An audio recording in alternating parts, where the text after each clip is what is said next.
байгалийн цацраг үйлдвэрчлэлтээр нь миний энэ авсан презентацуудын мэдээллээр бол энэ халзан бүрэгдээ орчимд хамгийн өндөр нь 1,67 гэдэг тоо гарчээ. За та бүхэн сайн тэмдэглэж аваарай. Энэ нь Монголын дундаж төвшнөөс 8 дахин өндөр гэж байна. Энэ бол байгалих.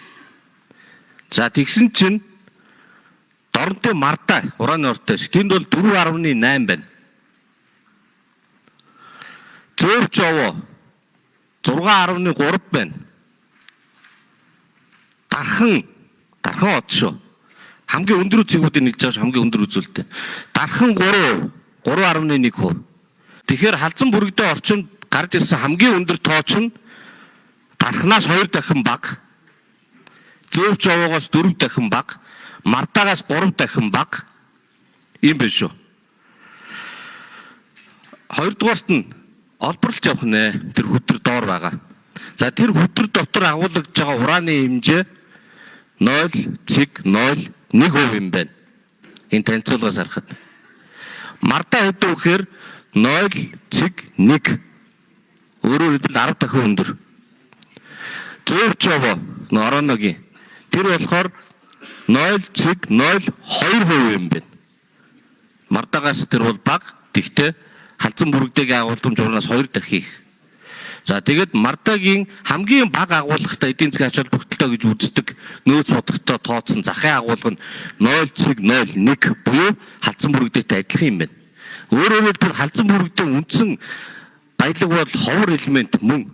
Гэхдээ тэр хөтөр дотор агуулгаж байгаа уран бол үйлдвэрийн ач холбогдолтой хүч бараг хэмжээний уран бол байна. За тэгээ гаргаж ирээд олборлоо. Гаргаж ирээд олборлоод баяжуулчлаа. Бүтээгдэхүүн гарна баяжмал нөө ховор элементтэй. Тэрэндээ ихэнх уран нь орчин. Тэгээд тэр баяжмал дотор 0,07% болж байна. 7 дахин өсөж байна гэсэн үг. Тэгэхээр ихэнх уран чинь баяжмалтайгаа явах нь байна. 0,01 хөдрөө олборлчоод хаягдл гарна шүү дээ. Тэр нь баг хөдөртэйгээ адилхан. Арай жоохон бага.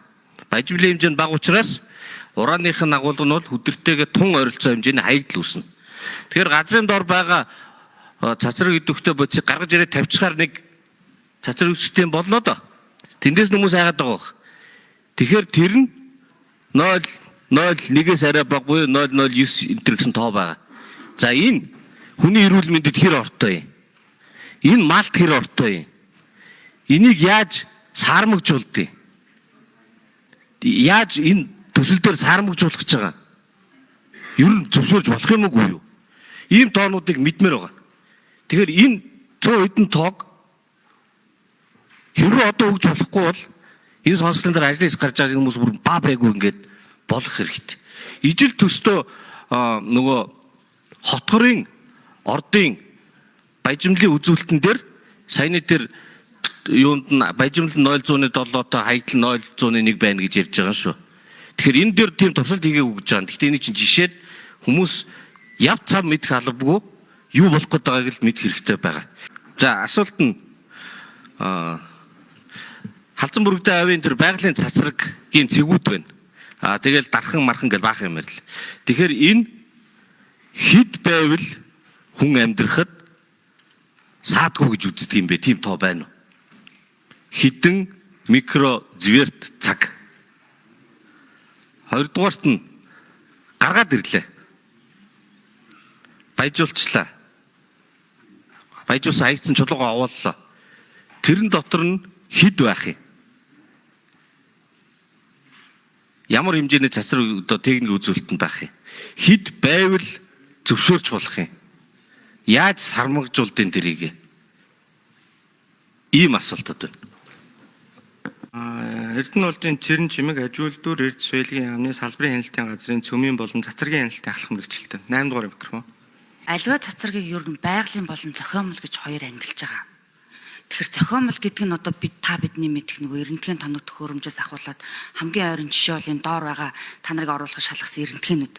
Тэгвэл энэ цацрагийн дэвсгэр төвшин буюу энэ төвшин фоныг нь юу вэ гэхээр хаана ярьдаг вэ гэхээр байгалийн цацраг идэвхтэй стопууд дээр ярьдаг юм байна. Ганцхан энэ дээр бол зөвхөн урааныг тооцохгүй те уран торий, калий, радий, радон гэдэг дагалдах олон изотопууд байж байна. Тэгэхээр энэ дээр байглаасаа цацрагийн дэвсгэр төвшин буюу яг фон нь өөрөө байглаасаа тогтцоосоо юм өндөр байдаг цэгүүд байна.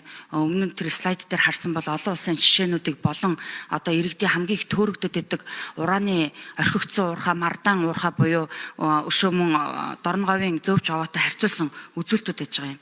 За түрүү онцолж байна. Дархны одоо алтны уурхайн технологийн дамжлагдах алтны тунгаагаврын ялгарсан шорооноос жишээлбэл илэрсэн тийм цэгүүд яг энэ онцолж нэг ёсондоо Монгол болоод олон улсад яг илэрсэн цэгүүдтэй харьцуулсан тийм үзүүлэлт юм байгаамаа. Тэгээд Монгол орны дэвсгэр түвшин 0.120 микросиверт цаг гэж тооцоологддог байгаа. Дэлхийн хэмжээнд улс орон болгон дэвсгэр түвшин өөр байдаг. Яагаад тэгэхээр тэр нөгөө байглаасаа тухайн орон нутгийн газар зүйн байрлал болоод газар доор агуулгадах эрдэс бусад юу гэдэг лээ минерал тийм газар зүйн байрлал тогтцоосоо хамаарат ялгаатай байдаг шүү. За баярлалаа.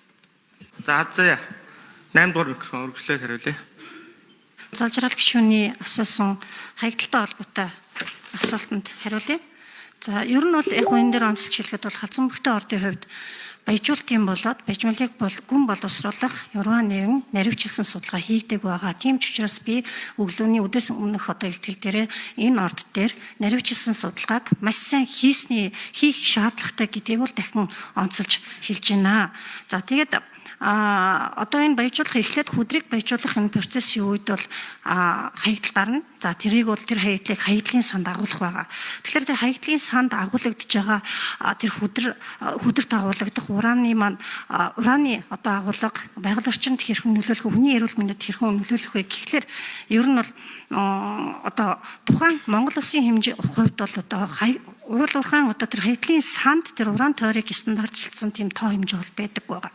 За яг олон улсын жишгээр одоо хятадын баян овооч гэдэг юм өөр одоо Америкийн Mountain Pass дээр одоо хийсэн юм туршлагаас ингээд гарахад бол ер нь хаягдлын санд агуулгадж байгаа уран тойрогоос ялгарах цацрагийн радиац одоо хяналтаас чөлөөлөгдөх цацрын аюулгүй норм гэж өгдөг. Тэр нь уран тойрын аль нь 1000 беккерел на килограмм байдаг. Тэрнээс одоо өндөр хэрвээ агуулгадах юм бол тухайн одоо хаягдлын санг хаах одоо бетондод одоо ингээд булах за тэгээ нөхөн сэргээлт хийх зэрэг ийм арга хэмжээ авдаг байгаа. За хэрвээ тэр 1000 беккерел на килограммаас доош хэмжээтэй байх юм бол энэ бол одоо хүний эрүүл мэндэд одоо харьцангуй нөлөөлөл одоо байхгүй энэ чинь зөвшөөрөгдөх хязгаараас доош байгаа учраас байгалийнхаа жамаараа тэгээ байж гин гэсэн ийм туршлага байдаг. За Монгол улсын хувьд бол энэ газрын элементийн ордыг олборлох хүдрийг боловсруулах баяжмал гаргаж явах баяжмалыг гүн боловсруулах бол одоо тийм процесс явагдаагүй байгаа. Тийм учраас өмнө нь маш сайн наривчлсан судалгаа хийнэ. Наривчлсан судалгаа хийснээр уран тойрын хаягдaltaа баяжмалдаа за тэгээ цаашлаад баяжмалыг боловсруулах гүн боловсруулалтын үеэр гарах хатуу шингэн хаягдалд хэрхэн хуваарлж давхалж байгааг бол наривчлсан судалнаа. За зөв сонсвол ингэ явна. Дараа нэг ажлын хэсэг гарч харах бах. Тэгэхээр ба бэгүү хариултыг өгчмөр байна. Хандлага бол юм байгаа. За хайгуул хийж байгаа маа эн чинь. Олборлж явуулах гээгүй том юм байхгүй. Хайгуул хийж яхад нэг хайхтар хор хохирол учрахгүй. Төрдөө 50 байжээ гэд. Ингээр энэ хүмүүс чинь 50 байхгүй байна.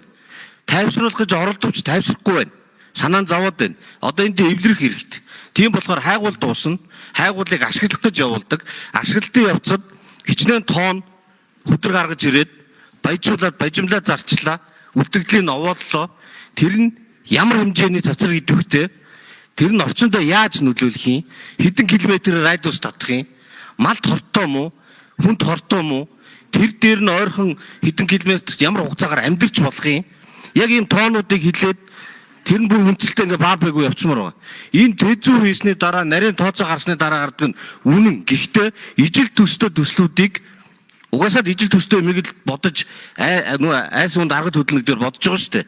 Тэр загвараар нь энэ иргэдийг бүр ингээд маш тодорхой мэдээлэлээр хангамаар байна. Ажлаас гарч байгаад. Тэр нь хэрвээ хүлээн зөвшөөрөхгүй байх юм бол тэгээд зогсон шүү дээ. Яагаад болдгүй? Хамгийн гол нь энэ нэг маргаанч ингэж явсаар байгаа зүгээр нэг юм лицензийн ашиг сонирхлын зөрчил үүсгээд тэр нь Монгол улсын хуур элементийн хөгжлийг булчлах иймэрхүү хортой үр дагавар төрж болохгүй байхгүй.